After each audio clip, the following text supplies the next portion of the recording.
Terus hari ini saya ada di kota Fujian, Cina.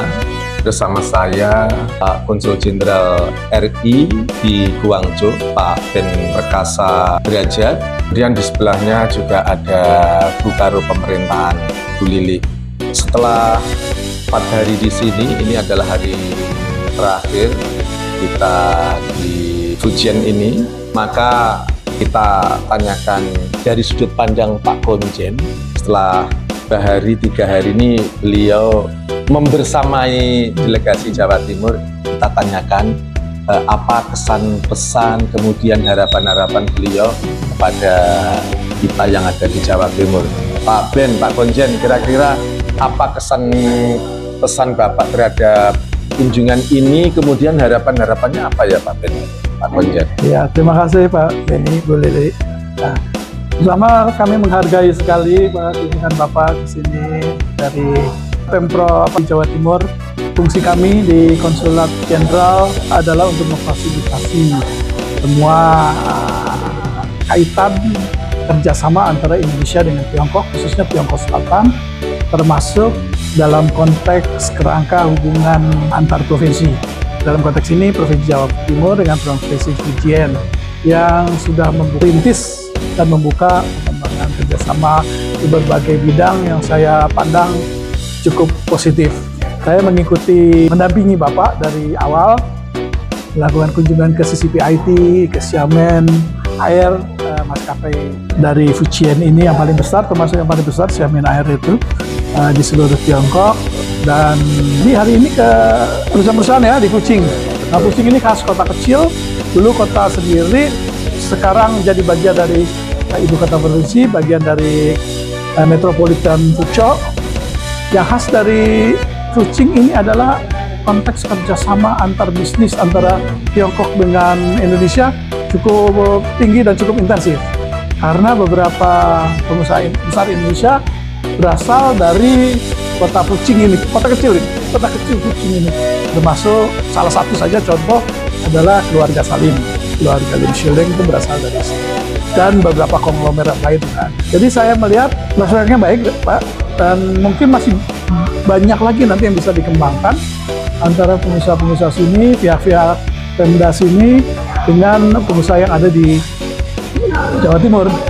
Terakhir kita ke universitas juga sangat positif, sangat baik untuk mengembangkan kerjasama pendidikan tinggi Indonesia dengan Tiongkok.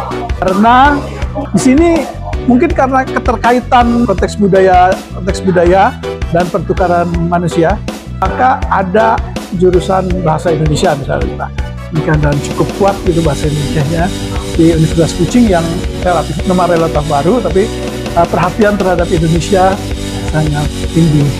Jadi kesimpulannya apa yang Bapak lakukan ini memberikan bobot yang lebih ya, nilai tambah yang tinggi terhadap konteks kerjasama Indonesia dengan Tiongkok, Indonesia dengan Fujian, Indonesia dengan Fuzhou, Indonesia dengan Fujian. Ya. Nanti kita lihat Pak, ini follow up-nya, tindak lanjutnya, termasuk nanti rencana penerbangan langsung dari Fuzhou ke Surabaya ini, ya, dan hal-hal lain yang kita lakukan di 2 hari ini.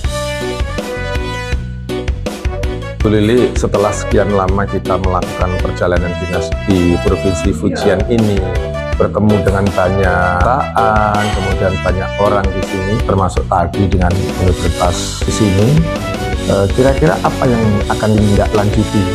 Terima kasih Pak Beni, Asisten 1. Jadi sesuai dengan kewenangan saya di Biro Pemerintahan dan Otonomi Daerah, di mana salah satu bagian kami adalah di bidang kerjasama, maka hasil dari kunjungan ini nanti akan kita koordinasikan dengan beberapa OPD terkait dan akan dikonsultasikan juga dengan kementerian yang terkait, karena memang kewenangan itu kan tidak semua dari provinsi, ada kewenangan itu di kementerian, maka kita akan berkonsultasi untuk menindaklanjuti. Jadi intinya apa yang baik yang bisa kita tindaklanjuti sesuai dengan kewenangan provinsi, dan kemudian tujuannya adalah untuk meningkatkan peran provinsi dalam meningkatkan kesejahteraan masyarakat, dalam meningkatkan perekonomian, itu akan ditindaklanjuti. Dan ini memang perjalanan kita memang di akhir tahun ini Pak, jadi memang itu pas nanti sebenarnya untuk penganggaran di tahun 2025. Kegiatan-kegiatan apa sehingga melibatkan pemerintah pusat dari hasil kunjungan tadi? Dari hasil kunjungan tadi, misalnya ada penerbangan langsung dari Coy ke Jawa Timur di sini di Juanda atau, nah itu kewenangan memang ada di perizinannya ada di pusat, di Kementerian Perhubungan. Maka kita akan berkonsultasi untuk menindaklanjuti tersebut. Sebenarnya penerbangan ini banyak dibutuhkan dan memberikan keuntungan dari kedua sisi, baik di pihak Hucoy maupun di kita provinsi. Tetapi itu kan tetap kewenangan ada di pusat, maka kita harus berkoordinasi supaya tidak salah.